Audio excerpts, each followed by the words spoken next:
नमस्कार, आप देख रहे हैं स्पेशल रिपोर्ट न्यूज रूम से। आपके साथ मैं हूं अंजना ओम कश्यप। आज बात बंगाल के दूसरे दौर की 30 सीटों के मतदान की। हम आपको नंदीग्राम के उस महाजंग की पूरी कहानी बताएंगे और हम नेताओं के दावे से ज्यादा आपको दिखाएंगे जमीनी हकीकत। हम आपको बताएंगे कि कैसे नंदीग्राम सबसे बड़ा मुकाबला बन चुका है दोनों ही पार्टियों के लिए। हर पार्टी पूरी ताकत झोंक रही है नंदीग्राम में और हम आपको ये भी दिखाएंगे विश्लेषण करके कि बूथ स्तर पर पिछले बार के चुनाव में क्या हुआ था, जिसकी वजह से आज क्या हो सकता है। ठीक 11 घंटे बाद नंदीग्राम में वोटिंग होनी है।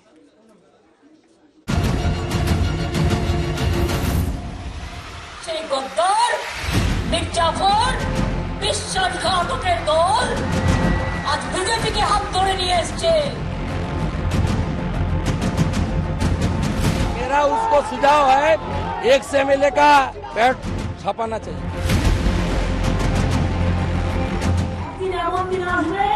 না ঘাটতা হয়ে ঘুরে বেড়াবে।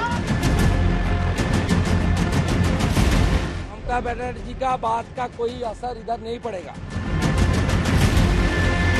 চণ্ডীগড়ে যখন প্রথম আন্দোলন হয়, কে ছিল আপনাদের সাথে? কারা ছিল আপনাদের সাথে? इस एरिया में बीजेपी का पकड़ पिछले लोकसभा का दौरान से ज्यादा होते जा रहा है। एक तरफ ममता बनर्जी, दूसरी तरफ शुभेंदु अधिकारी, दोनों के बीच सबसे बड़े और कड़े मुकाबले की उल्टी गिनती शुरू हो चुकी है। चंद घंटे के बाद नंदीग्राम के वोटर ममता और शुभेंदु का भाग्य ईवीएम में कैद कर देंगे। यानी कौन जीतेगा नंदीग्राम की लड़ाई। नंदीग्राम में किसका पलड़ा है भारी। ममता या शुभेंदु, किसे चुनेगा नंदीग्राम।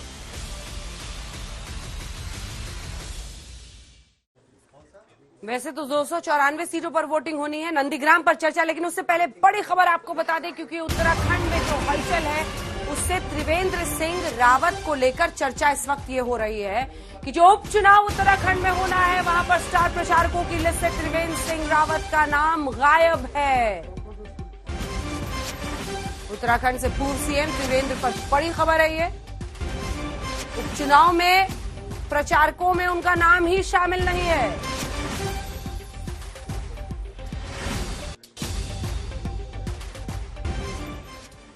वापस रुख नंदीग्राम का करते हैं। 294 सीटों पर वोटिंग होनी है कुल मिलाकर पश्चिम बंगाल में। कल 30 सीटों पर दूसरे दौर में, लेकिन चर्चा सबसे ज्यादा नंदीग्राम की हो रही है। क्या नंदीग्राम, पिछली बार भवानीपुर से लड़ी थी ममता बनर्जी, क्या नंदीग्राम ममता बनर्जी को सूट करेगा? क्या शुभेंदु बनेंगे उनके राह के सबसे बड़े रोड? जी हाँ, हम सिर्फ नेताओं के दावे नहीं, आज तक के डेटा इंटेलिजेंस यूनिट ने तमाम आंकड़े बूथ स्तर के इकट्ठा किए हैं, उसको एनालाइज किया है और उसके आधार पर यह रिपोर्ट देखिए। नंदीग्राम के चुनावी समीकरण को समझे बिना आप ममता और शुभेंदु की सियासी ताकत का आकलन नहीं कर सकते हैं। आज हम आपको कुछ पॉइंट्स के जरिए नंदीग्राम सीट की एक एक डिटेल बताएंगे। सबसे पहले आप समझिए नंदीग्राम की लड़ाई सबसे अहम क्यों है। नंदीग्राम में आंदोलन के बाद ममता सत्ता में स्थापित हुई। जमीन अधिग्रहण आंदोलन से लेफ्ट का पतन और ममता का उत्थान हुआ। नंदीग्राम से ममता की छवि किसान समर्थक वाली बनी। नंदीग्राम से ममता ने दक्षिण बंगाल से खुद को जोड़ा। नंदीग्राम शुभेंदु अधिकारी के वर्चस्व का गढ़ माना जाता है। 2016 में शुभेंदु 67% वोट के साथ नंदीग्राम से जीते। शुभेंदु ने ममता के लिए नंदीग्राम आंदोलन की पटकथा लिखी। नंदीग्राम आंदोलन से शुभेंदु अधिकारी लाइमलाइट में आ गए। एक बात साफ है कि नंदीग्राम की सियासी लड़ाई को जीतने के लिए टीएमसी और बीजेपी ने पूरी ताकत झोंक दी है। अगर आप 2016 और 2019 में हुए चुनावों के परिणाम का विश्लेषण करें तो नंदीग्राम रण की बात समझ सकते हैं। आज तक के डेटा इंटेलिजेंस यूनिट यानी डीआईयू ने नंदीग्राम विधानसभा सीट के एक एक बूथ की डिटेल जुटाई। उस डिटेल से आप समझ सकते हैं कि नंदीग्राम में किसका बूथ मजबूत है। यहाँ आपको समझना है कि नंदीग्राम विधानसभा सीट 2 ब्लॉक में बटा हुआ है। नंदीग्राम ब्लॉक 1 जिसमें 2 कस्बे और 98 गांव हैं, जबकि नंदीग्राम ब्लॉक 2 जिसमें 1 कस्बा और 40 गांव हैं। नंदीग्राम ब्लॉक 1 में कुल वोटर 2,07,835 हैं, जिनमें हिंदू वोटर हैं 66% और मुस्लिम वोटर हैं 34%, जबकि नंदीग्राम 2 में कुल वोटर हैं 1,23,219, जहां हिंदू वोटर हैं 88% और मुस्लिम वोटर हैं 12%। अगर आप दोनों ब्लॉक के वोट जोड़ दें तो कुल वोटर नंदीग्राम में 3,31,054 हैं, जिसमें 74% हिंदू और 26% मुस्लिम वोटर हैं। बड़ी बात यह है कि नंदीग्राम ब्लॉक 1 में 1/3 मुस्लिम वोटर हैं, जिनकी पहली पसंद टीएमसी मानी जाती है, जबकि नंदीग्राम ब्लॉक 2 जहां हिंदू वोटरों की तादाद करीब 90% है, यहां पर बीजेपी ने पूरा जोर लगा रखा है। आपने नंदीग्राम विधानसभा सीट का भूगोल समझा। अब 2016 विधानसभा और 2019 लोकसभा चुनाव के नतीजों के हिसाब से पोलिंग बूथ पर कौन मजबूत, इसका गणित समझाते हैं। 2016 विधानसभा चुनाव में नंदीग्राम से शुभेंदु अधिकारी जीते। चुनाव में 264 पोलिंग बूथ पर टीएमसी नंबर 1 पार्टी थी, जबकि 7 पोलिंग बूथ पर लेफ्ट और बीजेपी नंदीग्राम के किसी बूथ पर लीड नहीं कर सकी थी। वहीं 2019 के चुनाव में भी नंदीग्राम के दोनों ब्लॉक में 244 पोलिंग बूथ पर टीएमसी आगे रही। बीजेपी सिर्फ 34 बूथ पर, जबकि लेफ्ट किसी भी बूथ पर आगे नहीं रहा। यानी अगर नंदीग्राम के पोलिंग बूथ के पुराने आंकड़े देखें तो टीएमसी का बूथ सबसे मजबूत है। लेकिन 2021 में बड़ा अंतर यह है कि 2016 और 2019 में शुभेंदु अधिकारी टीएमसी में थे और इस वक्त बीजेपी से ममता बनर्जी के खिलाफ चुनाव लड़ रहे हैं। इस इलाके में शुभेंदु की अच्छी पैठ मानी जाती है। अगर 2016 और 2019 के चुनाव में नंदीग्राम के पोलिंग बूथ में 40% से ज्यादा वोट पाने वाली पार्टी को देखें तो भी टीएमसी नंबर 1 रही। 2016 विधानसभा चुनाव में ऐसे 270 पोलिंग बूथ थे जहां टीएमसी को 40% से ज्यादा वोट मिले, जबकि 31 बूथ पर लेफ्ट को 40% से ज्यादा वोट मिला। वहीं बीजेपी के खाते में ऐसा एक भी बूथ नहीं था जहां 40% से ज्यादा वोट मिला हो। 2019 की बात करें तो टीएमसी को 272 बूथ पर 40% से ज्यादा वोट मिले, जबकि बीजेपी सिर्फ 82 बूथ पर 40% से ज्यादा वोट पा सकी। ये वही आंकड़े हैं जिसके चलते शुभेंदु ने पूरी ताकत नंदीग्राम के ब्लॉक 2 में झोंक रखी है, जहां पर करीब 90% हिंदू हैं।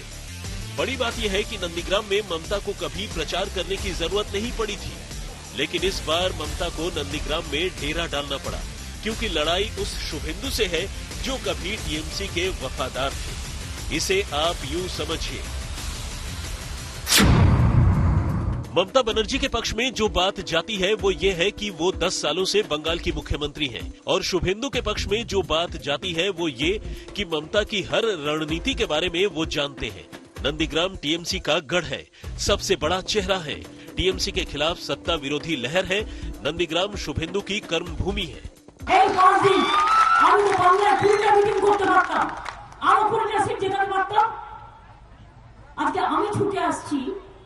যে গণতন্ত্রকে বিশ্বাস করি বলে হয়তো সবটা পারবো না, যতটা পারবো অন্তত যাই মানুষের কাছে।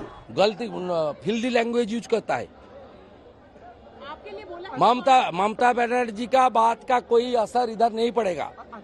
इधर ममता बनर्जी को लोग पूरा के पूरा कड़ा से कड़ा उसका समुचित जवाब मिल जाएगा। एक तारीख इतिहास रचेंगे तो हार के भागेगी उसे।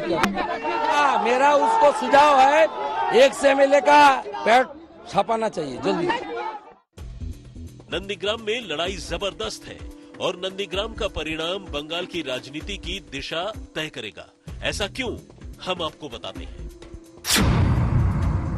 सियासी परिदृश्य नंबर 1, नंदीग्राम में ममता और बंगाल में टीएमसी की जीत। ममता बनर्जी की छवि पर जनता की मुहर लगेगी। ममता बनर्जी का कद राष्ट्रीय लेवल पर बढ़ेगा। सियासी परिदृश्य नंबर 2, नंदीग्राम में ममता की जीत और बंगाल में टीएमसी की हार। 10 साल बाद सीएम की कुर्सी छिन जाएगी। बंगाल विधानसभा में विपक्ष की नेता सियासी परिदृश्य नंबर 3, बंगाल में टीएमसी की जीत, नंदीग्राम में ममता की हार। ममता बनर्जी की पर्सनल इमेज को बड़ा धक्का लगेगा। टीएमसी ममता बनर्जी को ही मुख्यमंत्री बनाएगी। 6 महीने के अंदर ममता को चुनाव जीतना होगा। सियासी परिदृश्य नंबर 4, बंगाल में टीएमसी और नंदीग्राम में ममता की हार। बीजेपी और शुभेंदु के लिए बहुत बड़ी जीत होगी। शुभेंदु अधिकारी का सियासी कद बहुत बढ़ जाएगा। बीजेपी की सरकार में शुभेंदु को अहम जिम्मेदारी मिलेगी। यानी नंदीग्राम ही ममता बनर्जी से लेकर शुभेंदु अधिकारी तक सबकी किस्मत तय कर देगा। इंद्रजीत कुंडू के साथ अनुपम मिश्र, नंदीग्राम, आज तक। तो चलिए अब कुछ घंटों का है इंतजार, कहां कहां पर पश्चिम बंगाल और असम में होने वाला है कल मतदान। आइए जल्दी से आपको बताते थे। शुरुआत हम पश्चिम बंगाल से कर रहे हैं, तो आपको बताएं दक्षिण 24 परगना में कुल 30 सीटों में से 4 सीटें हैं जहां वहां पर वोट होनी है। इसी के साथ पश्चिमी मिदनापुर में 9 सीट है जहां पर वोटिंग होनी है। बांकुड़ा में 8 सीटें हैं और पूर्व मिदनापुर में 9 सीटें। तो ये बंगाल में जो 30 सीटों पर वोटिंग होनी है। अब हम आपको 2016 में जो परिणाम था वो जल्दी से बता देते हैं। यहाँ पर जो कुल 30 सीटें हैं उनमें से 21 सीटों पर पिछली बार टीएमसी की जीत दर्ज हुई थी। 4 सीटों पर लेफ्ट सीपीएम की और फिर 3 सीटों पर कांग्रेस पार्टी की। ये 2016 के विधानसभा चुनाव का हम आपके सामने जो परिणाम है वो रख रहे हैं, जो 30 सीटें हैं उनमें से।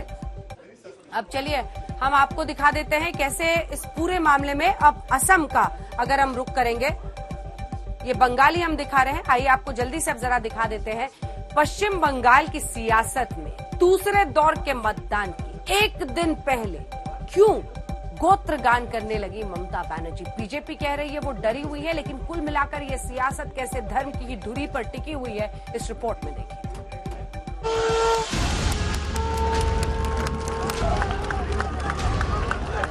पहले मंदिर दर्शन,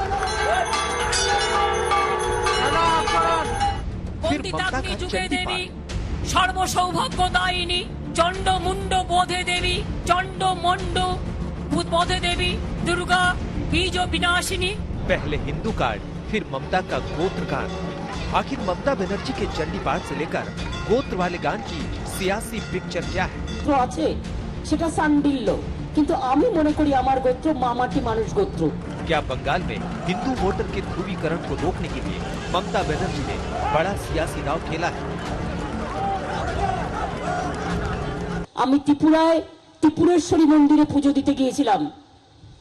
সেদিন আমার সাথে যারা ছিলেন তারা জানেন, আমাকে জিজ্ঞেস করেছিলেন পুরোহিত মহাশয়, মা তোমার গোত্রটা কি? আমি বলে ফেলেছিলাম মামাটি মানুষ গোত্র। আজকেও তিনি যখন আমায় জিজ্ঞেস করলেন, আমি বললাম দেখুন আমার তো একটা পার্সোনাল গোত্র আছে, সেটা সান্ডিল্য, কিন্তু আমি মনে করি আমার গোত্র মামাটি মানুষ গোত্র। बात माँ माटी मानुष की पहचान से शुरू हुई और खुद को शांडिल्य गोत्र का बताकर खत्म। कभी कभी समझना मुश्किल हो जाता है ध्रुवीकरण के इस चुनाव में वो बीजेपी को उसी के हिंदू कार्ड से शिकस्त दे रही है या फिर चंडी पाठ से गोत्र जाप तक ममता बीजेपी के एजेंडे पर ही आ गई है। মশাই ঠাকুর মন্দিরের ছবি নিয়ে দাঁড়িয়েছিলেন, পুজো নিয়ে দাঁড়িয়েছিলেন, তো আমাকে জিজ্ঞেস করছিলেন মা তোমার গোত্রটা বলবে? আমার মনে পড়ে গেল আমি ত্রিপুরেশ্বরী মন্দিরে পুজো দিতে গিয়েছিলাম। সেদিন আমার সাথে যারা ছিলেন তারা জানেন, আমাকে জিজ্ঞেস করেছিলেন পুরোহিত মহাশয়, মা তোমার গোত্রটা কি? আমি বলে ফেলেছিলাম মামাটি মানুষ গোত্র। আজকেও তিনি যখন আমায় জিজ্ঞেস করলেন, আমি বললাম দেখুন আমার তো একটা পার্সোনাল গোত্র আছে, সেটা সান্ডিল্য, কিন্তু আমি মনে করি আমার গোত্র মামাটি মানুষ গোত্র। ममता बनर्जी ने अपना गोत्र बताया तो बंगाल चुनाव में नई सियासत शुरू हो गई। बीजेपी तो बीजेपी, ममता बनर्जी ओवैसी के निशाने पर आ गई। अब ओवैसी की एंट्री के बारे में बताएं, उससे पहले ममता के गोत्र गान पर बीजेपी का पलटवार समझिए। बीजेपी कह रही है मुख्यमंत्री को नंदीग्राम में हार का डर सता रहा है, सो अब गोत्र बता रही है। गिरिराज सिंह ने तो दीदी के हाव भाव की तुलना रोहिंग्याओं से भी कर दी। जो दुर्गा मूर्तियों को विसर्जन के लिए लाठियां खाते थे, कोर्ट के शरण में जाते थे, रामनवमी में जय श्री राम बोलने के लिए लाठियां खाते थे, आज भी जय श्री राम बोलने पर आपको गुस्सा आता है। ये कौन थे? ये तो सांडिल गोत्र ही थे, उन्हीं के परिवार थे, उन्हीं के कुटुंब थे, उन्हीं के समाज थे। उस दिन क्यों नहीं आया दया जब प्रथम चरण में उनकी जमीन खिसक गई, तब उनको समझ में आया। ममता के गोत्र पर गिरिराज सिंह के बयान पर बड़ा रिएक्शन टीएमसी सांसद महुआ मोइत्रा का आया। महुआ ने ट्विटर पर लिखा था, केंद्रीय मंत्री गिरिराज सिंह ममता का गोत्र रोहिंग्या बताते हैं। शाबाश, चोटी वाला राक्षस गोत्र होने से तो बहुत बेहतर है। इसके जवाब में गिरिराज सिंह ने कहा, शिखा चुटिया हिंदुस्तान की सनातन सभ्यता और संस्कृति का अभिन्न अंग रहा है और वोट की खातिर सनातन को गाली देना उचित नहीं है। रोहिंग्या के पैर धोते रहिए, जल्द ही हिंदुस्तान जवाब मांगेगा। तो अच्छे सेटा सांडिल्य। सियासी मैदान के वार पलटवार का खेल शुरू हो गया। बीजेपी पिछले चुनाव में राहुल गांधी का गोत्र पूछ रही थी। राहुल के जनेऊधारी ब्राह्मण होने वाले बयान पर सियासी तूफान आया। सो इन चुनावों में राज्य ताकत झोंकने वाले AIMIM के अध्यक्ष ओवैसी ने तमिलनाडु में प्रचार के दौरान सबको लपेटा। पूछा, मेरे जैसे लोग अब क्या करें जो न शांडिल्य हैं न जनेऊधारी, किसी भगवान के भक्त नहीं, चालीसा और पाठ नहीं जानते। My reaction to her statement is that if she is saying that she belongs to an upper caste Brahman Hindu community and that too her gotra is Shandliya, then where should Muslims and Dalits of West Bengal go? Muslims comprise 27% and 22% are Dalits of West Bengal, who are not part of this Varna system. Mamata Banerjee के गोत्र गान पर ओवैसी ने भी हल्ला बोला, लेकिन ममता विरोधियों पर हमला बोलती रही। नंदीग्राम में युद्ध के मैदान में डटी ममता बनर्जी ने आज चुनाव आयोग के साथ साथ सभी बड़े विपक्षी नेताओं को लोकतंत्र बचाने की गुहार के साथ चिट्ठी लिख डाली है। अब गोत्र भी है, मंदिर है और जय श्री राम का नारा है। बंगाल के सबसे बड़े सियासी संग्राम में सबसे बड़ा चेहरा नंदीग्राम से चुनावी मैदान में। नंदीग्राम ममता बनर्जी के लिए किसी चुनावी अग्नि परीक्षा से कम नहीं है। और कल जब दूसरे दौर का मतदान होगा और नंदीग्राम की जनता ममता और शुभेंदु अधिकारी की किस्मत का फैसला करेगी, तो दोनों ही के लिए मामला आर या पार का होगा। जो निकल गया वो सिकंदर। इंद्रजीत कुंडू, नंदीग्राम, आज तक। सबसे बड़ी सीट नंदीग्राम, रखिएगा इस पर नजर हमारे संग। लेकिन इस बीच अब रुख जरा असम का कर लेते हैं, जहां पर कल 39 सीटों पर वोटिंग होनी है। जो कुल उम्मीदवार हैं वो हम आपको बता रहे हैं 345। कुल वोटर्स बता रहे हैं, पुरुष वोटर कितने हैं और साथ ही महिला वोटर्स देखिए लगभग बराबरी का मामला है, 1 करोड़ के आसपास ही सिर्फ कम दिखाई दे रहे हैं। तो चलिए 39 सीटों पर ये वोटिंग कल असम में होनी है और इसी के साथ जो 2016 के नतीजे थे वो हम आपको बता रहे हैं। इन 39 सीटों में से 22 सीटों पर भारतीय जनता पार्टी की जीत हुई थी, 2 पर असम गण परिषद की। AIUDF जो बदरुद्दीन अजमल की पार्टी है उस पर 5 सीटों पर जीती थी। कांग्रेस पार्टी 6 और BOPF 4 सीटों पर उनकी जीत दर्ज हुई थी। हम आपको बता दें जो बीजेपी की सीट परिमल शुक्ला वैद हैं, वो सीट जो मंत्री हैं, जो आप कह सकते हैं कि जो बड़ी सीटें हैं, जो VIP सीट है, उनमें से ये है डोलाई, जहां पर परिमल मंत्री हैं इस वक्त और उनकी किस्मत दाव पर है। वहीं रंगिया सीट पर देखिए भावेश करलेता की किस्मत यहां पर दाव पर है। पीयूष हजारिया सीट जागी रोड से पीयूष कटारिया का और अमीनुल हक लश्कर जो कि विधानसभा उपाध्यक्ष भी हैं, उनकी सीट है सोनाई। इन सब पर कल वोटिंग होनी है। आप सोचिए कैसे इन सभी के लिए कयामत की रात बीत रही होगी। लेकिन असम का जिक्र हुआ है तो आइए आपको दिखा देते हैं। राहुल गांधी आज पहुंचे असम चुनाव प्रचार के लिए, कामाख्या मंदिर गए और उन्होंने जमकर बीजेपी को घेरा। वहीं आज गृह मंत्री अमित शाह भी वहां पर थे और उन्होंने कैसे कांग्रेस को लपेटा, इस रिपोर्ट में देखिए।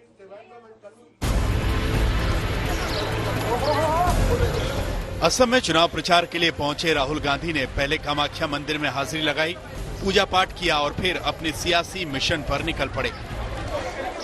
कांग्रेस के नेता राहुल गांधी जो कि अपनी सेकेंड लेग ऑफ कैंपेनिंग के लिए असम पहुंचे थे, कल बराक वैली गए थे। बराक वैली में 15 सीट्स जहां से जा रही है सेकेंड फेज ऑफ पोलिंग के लिए असम में, वहां वो गए थे, उन्होंने कैंपेनिंग किया। आज वो पहुंचे हैं गुवाहाटी के कामाख्या देवी मंदिर में। यहाँ के जो लोकल जो एसएमईज जो लोग हैं कामाख्या देवी को बहुत मानते हैं और ये बहुत ही फेमस टेम्पल माना जाता है गुवाहाटी में। और आज राहुल गांधी भूपेश बघेल जो कि चीफ मिनिस्टर है छत्तीसगढ़ के, उनके साथ पहुंचे हैं। राहुल गांधी के मंदिर दर्शन के इन दृश्यों को असम चुनाव से जोड़कर देखा जा रहा है। यानी असम में राहुल गांधी का सॉफ्ट हिंदुत्व का कार्ड। यहाँ आपको ये याद रखना है कि असम में बीजेपी को हराने के लिए कांग्रेस महागठबंधन का हिस्सा है। राहुल और प्रियंका असम में धुआंधार प्रचार कर रहे हैं। कोरोना के मामले देश में लगातार बढ़ रहे हैं, विकट परिस्थितियां हैं। लगता है वैक्सीन आने के पहले और लॉकडाउन के बाद जो स्थिति थी लगभग वही हालात देश के कई राज्यों में हो गए हैं। लेकिन सवाल तो ये है कि कोई सुनने वाला नहीं है। बड़ी बड़ी बातें सब करते हैं, नेता हो जनता हो, लेकिन नियम का पालन कोई नहीं कर रहा।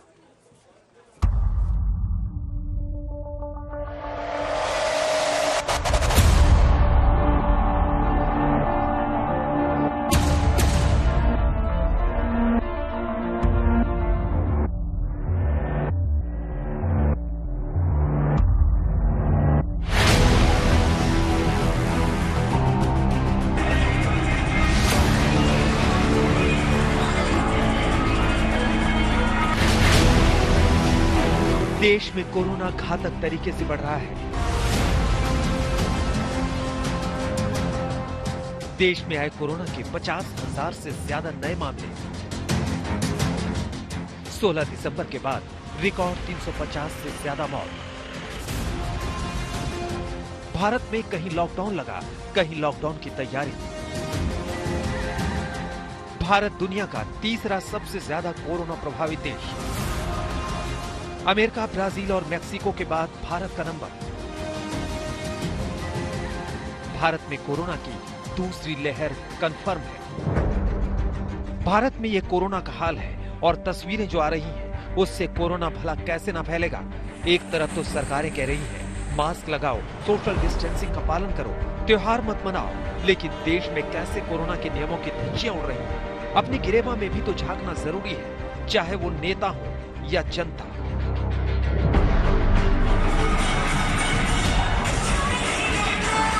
प्रयागराज की होली में कोरोना की धज्जियां उड़ा दी। मथुरा की होली में सोशल डिस्टेंसिंग को ताक पर रख दिया। नांदेड़ में होली पर अपना कार्यक्रम मनाने के लिए सिख भिड़ गए। होला मोहल्ला जबरन मनाने के लिए पुलिस वालों पर तलवारें तान दी। चुनावी रैलियों में नेता और जनता बिना मास्क और खचाखच भीड़ में होते हैं। मुझे एक बात समझ में नहीं आती, जब बिहार में इलेक्शन हो रहा था तो वहाँ पे कोरोना नहीं था, तो भारतीय जनता पार्टी बड़ी बड़ी रैलियां कर रही थी। आज वेस्ट बंगाल में भारतीय जनता पार्टी बड़ी बड़ी रैलियां कर रही है, चाहे वो गृह मंत्री हो चाहे और कोई मंत्री हो। तो क्या इन लोगों के समझ में नहीं आता कि कोरोना तेजी से फैल रहा है? सिर्फ उन्हीं लोगों को समझ में आएगा जो लोग जहां चुनाव नहीं हो रहा है। ये भारतीय जनता पार्टी कमाल की भाई, देश के लोगों की भावनाओं के साथ खेलने के बजाय ये देश के लोगों को अगर सुविधाएं दिलाएं तो ज्यादा अच्छा होगा। दूसरों को नसीहत, अपनी फजीहत। देश में कोरोना को लेकर कुछ ऐसा ही चल रहा है। अपना काम बनाने के लिए तो ना कोरोना ना ही सोशल डिस्टेंसिंग। तस्वीरें ऐसी कि सब कोरोना प्रूफ हो गए हैं और दूसरों के लिए हिदायतों का वार। अब सवाल ये है कि कोरोना से देश कैसे बचेगा, कौन बचाएगा, हम, आप या कोरोना पर तमाम लेक्चर देने वाले। आज स्पेशल रिपोर्ट में बात इसी पर होगी, आखिर कोरोना कंट्रोल कैसे होगा।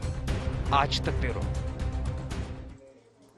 तो ये दूसरी लहर का तांडव जो कई राज्यों में आप देख रहे हैं, उसकी पूरी रिपोर्ट आपने देख ली। और देखिए उत्तर प्रदेश से ही खबर आ रही है, लखनऊ में यूनिवर्सिटी के प्रोफेसर एक साथ कई लोगों का कोरोना से संक्रमित होना। लखनऊ यूनिवर्सिटी के 7 प्रोफेसर कोरोना संक्रमित हो गए हैं। ये ऐसे संकेत हैं कि किस तेजी से, किस रफ्तार से ये बीमारी कई राज्यों में फैल रही है। महाराष्ट्र और अन्य राज्यों की आप परिस्थितियां लगातार देख रहे हैं। लेकिन देखिए ये यूपी के लखनऊ से, और लखनऊ यूनिवर्सिटी में 7 प्रोफेसर संपर्क में आए सभी छात्र आइसोलेशन में जाएं, ये कह दिया गया।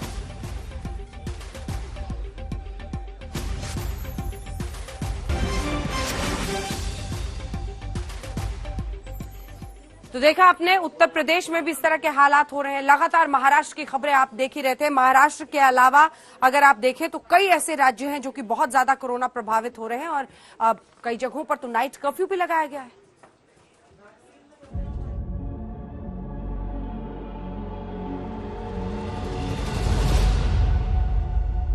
घटने लगी थी, फिर ऐसा क्या हो गया कि देश में अचानक कोरोना का विस्फोट हो गया, वो भी उस वक्त जब कोरोना वैक्सीन भी आ गई।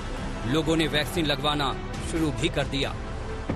बहुत दूर की बात नहीं है, इसी साल 1 फरवरी को 8,635 नए कोरोना केस दर्ज किए गए थे। एक दिन में कोरोना मामलों की यह संख्या इस साल सबसे कम थी और 28 मार्च को दुनिया में सबसे ज्यादा 68,020 नए कोरोना मरीज मिले थे। यह आंकड़ा पिछले 169 दिन में सबसे ज्यादा था। इससे पहले पिछले साल 10 अक्टूबर को 74,418 मामले सामने आए थे।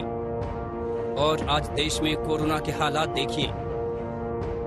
कुल मामले 1,21,49,335, कुल डिस्चार्ज 1,14,34,301, कुल एक्टिव केस 5,52,566, कुल मौत 1,62,468, कुल टीकाकरण 6,30,54,353 डोज दी गई। देश के 15 से ज्यादा जिलों में कोरोना की दूसरी लहर भयानक रूप ले चुकी है। भारत में कोरोना वायरस की दूसरी लहर आ चुकी है। कोरोना का पीक कब आएगा, इस बारे में कोई भी वैज्ञानिक स्पष्ट तौर पर कहने की स्थिति में नहीं है, क्योंकि इसे संक्रमण की दूसरी लहर का शुरुआती दौर माना जा रहा है। हालात ये हैं कि महाराष्ट्र के कुछ जिलों में नए मरीजों का ग्राफ सितंबर 2020 में बने पीक से 2-3 गुना ज्यादा ऊंचा हो गया है। 11 सितंबर 2020 को महाराष्ट्र में कोरोना के 24,886 केस आए थे। 28 मार्च 2021 को महाराष्ट्र में 40,414 केस आए। पंजाब में 25 सितंबर 2020 को कोरोना के 1,442 केस आए थे। 26 मार्च 2021 को पंजाब में 3,122 केस आए। उसी तरह गुजरात में 27 नवंबर 2020 को कोरोना के 1,607 केस आए थे। 27 मार्च 2021 को गुजरात में 2,276 केस आए। सबसे पहले बात महाराष्ट्र की करते हैं। देश में हर दिन सबसे ज्यादा कोरोना संक्रमण के मामले महाराष्ट्र में आ रहे हैं और सबसे ज्यादा मौतें भी यहीं हो रही हैं। महाराष्ट्र में 30 मार्च को 27,918 नए केस आए और 139 लोगों की मौत हो गई है। राज्य में महामारी से मरने वालों की कुल संख्या बढ़कर 54,422 पहुंच गई, जबकि मुंबई में 4,760 नए मामले सामने आए और 10 लोगों की मौत हो गई। मुंबई और महाराष्ट्र में कोविड की स्थिति गंभीर बनी हुई है, जहां राज्य में कल 27,000 से ऊपर नए कोविड केस सामने आए। वहीं देश की आर्थिक राजधानी यानी मुंबई में एक्टिव केसेस का आंकड़ा अब मानो 50,000 को छू रहा है। ग्राउंड जीरो पर स्थिति क्या है, आपको दिखाने की कोशिश करते हैं। बाजारों में लोग वैसे ही आ जा रहे हैं, नियमों का उल्लंघन हो रहा है और यही कारण है शायद कि बृहन मुंबई म्युनिसिपल कॉर्पोरेशन ने पिछले 10 महीनों में करीब 50 करोड़ रुपए अर्जित किए हैं सिर्फ उन लोगों से जो मास्क नहीं पहन रहे हैं। महाराष्ट्र कोरोना वायरस की नई लहर का एपिसेंटर बनता दिख रहा है और सबसे डराने वाली बात ये कि मुंबई में कोरोना साइलेंट किलर बना हुआ है। मुंबई में हाल में आए 91,000 मामलों में से 74,000 मरीजों में कोरोना के लक्षण ही नहीं दिखे। Citizens of Mumbai, we will continuously try to keep 7,000, 8,000 beds always vacant, and since this second wave, 95% of the cases are coming from non-slums. Maharashtra में इस वक्त लॉकडाउन को लेकर भी भयंकर राजनीतिक तनातनी भी चल रही है। राज्य में नाइट कर्फ्यू पहले से ही चल रहा है। अब आशंका इस बात की भी है कि अप्रैल के शुरुआती सप्ताह में लॉकडाउन लगाया जा सकता है।